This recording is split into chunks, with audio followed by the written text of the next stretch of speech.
Alright, you are back with comedian David Boyle, and I'm quitting alcohol. And honestly, if I was still drinking this fucking lockdown, this 6-week one, I would be dead by the end of it, 100%. 110%. 110. That's as guaranteed as you can get in Australia. That's the ultimate gold seal guarantee. What's the highest guarantee you can give? A fucking 110, cunt. A fucking 110. Nah, lend us some money, I'll pay back 110. But I'm lending you 150. Yeah, I meant fucking 110 guarantee. You know, the gold standard. I've been getting these weird feelings over the last, let's say week. Maybe a little bit longer than a week, maybe about 10 days. It's like I've got an excess of energy and I need to get it out. Like I feel fucking fidgety and uncomfortable. It's like anxiety, but your whole body. And it's not a mental thing. It's like, fuck, do I need to go out for a run? Do I actually need to burn off that energy? And I've never had that problem in my entire life, ever. I've never, ever had a problem with excess energy. I've struggled with low energy and no energy, but excess energy is a new thing, so I wasn't too sure what it was. But today, it just felt so weird. Like my muscles started sort of tingling, and I had to stretch my hands, and I had to move. I had to get my body moving for it to go away, and then I just started jogging on the spot. Jumping up and down and jogging and moving my arms around, sort of like shadow boxing too. And I did it for about 20 minutes without stopping. And then finally it went away. I felt normal again. I'm like, what the fuck was that? Am I going to have to do that every day or every time I feel that? There's a side effect of getting healthy no one fucking told you about. Excess energy. Everyone's like, I have so much more energy. What if you don't want to burn it? What if you just want to sit and lounge on the couch and then you start feeling uncomfortable in your whole body and you're forced to get off the couch? I think I'm crossing a line where I'm just so healthy that it's going to start causing problems. I've never been this healthy in my entire life. I'm off everything you can think of, and I'm on vitamins now as well. I'm on vitamin D, I'm on a multivitamin, I'm on glucosamine for my joints, I'm on fucking 2 hits of vitamin C. I fast, I'm off food, I exercise, I stretch, and I'm fucking over it. I've got a surplus of energy that I don't want, that I have to get rid of, otherwise I feel like shit. It's either excess energy because I'm too healthy, or there's something fucking very wrong going on. It's hard to tell, but I do have this little dot on my index finger. I thought it was like a blood blister, like I jammed it somewhere and it pinched, and a little bit of blood come up under the skin. And then on closer examination, it looks like some weird mole type thing. It's only tiny. It's the size of a fucking pinhead, but it's a concern. You just can't win, can you? You just can't win either way. Who would have ever thought excess energy was going to be my new problem? Don't tell me I'm going to actually have to start running now. We'll see how it plays out over the next few days. If it happens again tomorrow, I'm going for a fucking jog. It feels so uncomfortable. It's like when you take ecstasy and it's coming on and your whole body starts wanting to fucking clench and tighten up and you want to push that energy out. That's what it feels like.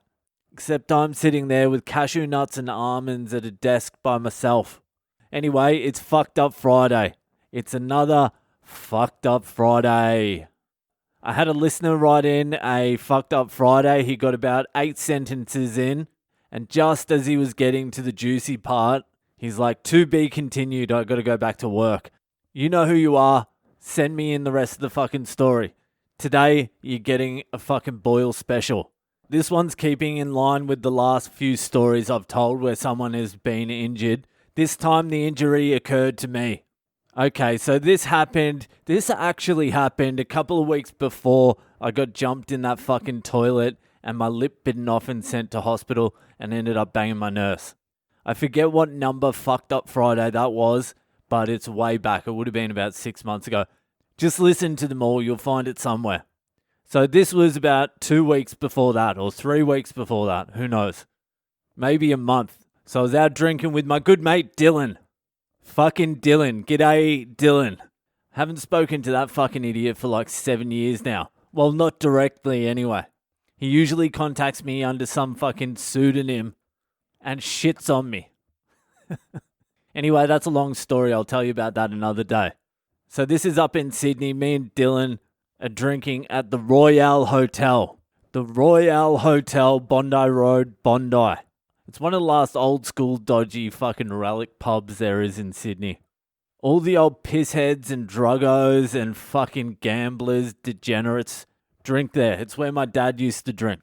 So we were there, we were drinking all day. And we are fucking hammered. So we're like, fuck it, let's kick on.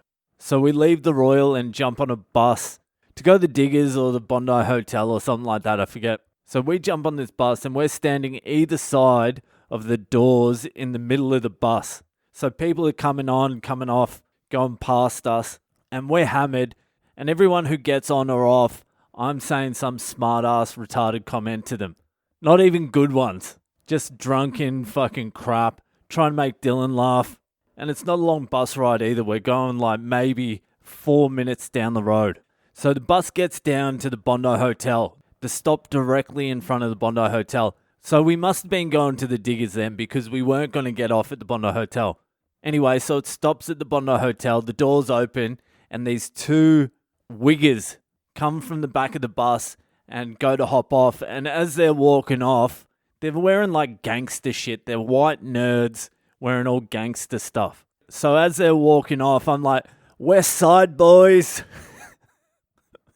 Classic stuff. And they turn around, they're like, fuck you, man, fuck you. The fuck did you say? And we're like, West Side boys. And then the bus driver shuts the doors. And so they're yelling at us through the window now.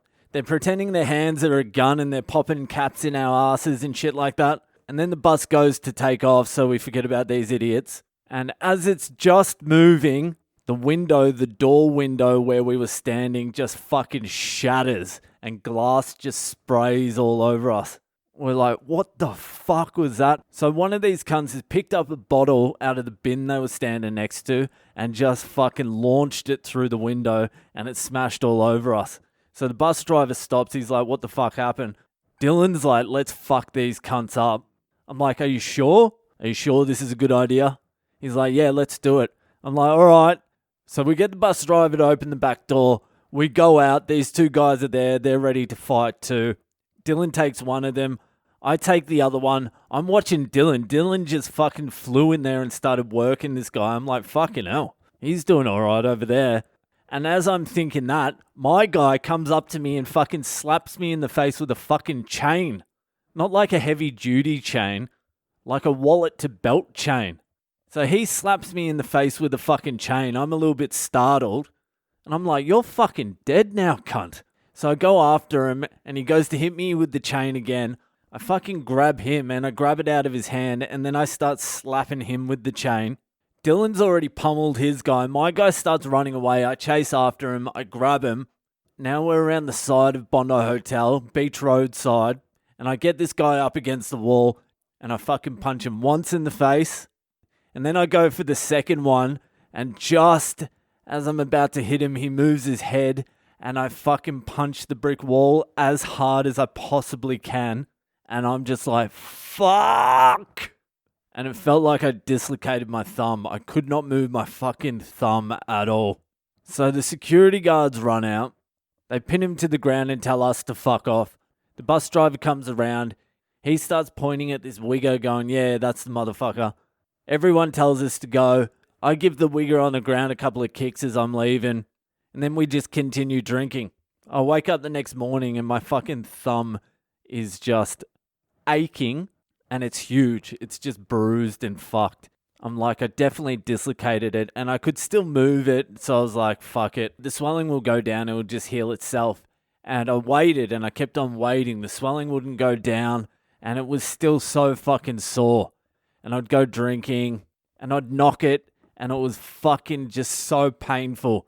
But I just thought it was dislocated, so I just ignored it. I ignored it for 3 fucking weeks. 3 full fucking weeks. And then I knocked it at work, and it just felt exactly the same as when I first did it. I'm like, this isn't getting better at all. This feels like it's getting worse. So I went to the fucking hospital, And I got an x-ray and the chick comes out and she's like, how long ago did you do this? And I'm like, about 3 weeks ago. She's like, it's completely broken in half. What have you been doing for the last 3 weeks? I'm like, I've been managing. I don't know. It's fucking painful. And she's like, well, because you left it so long, it's now healing and it's healing in the wrong direction. She's like, you've got 2 options now. You can either let it heal as it is. It's not too far out of place, but you'll lose like 30% of your grip strength.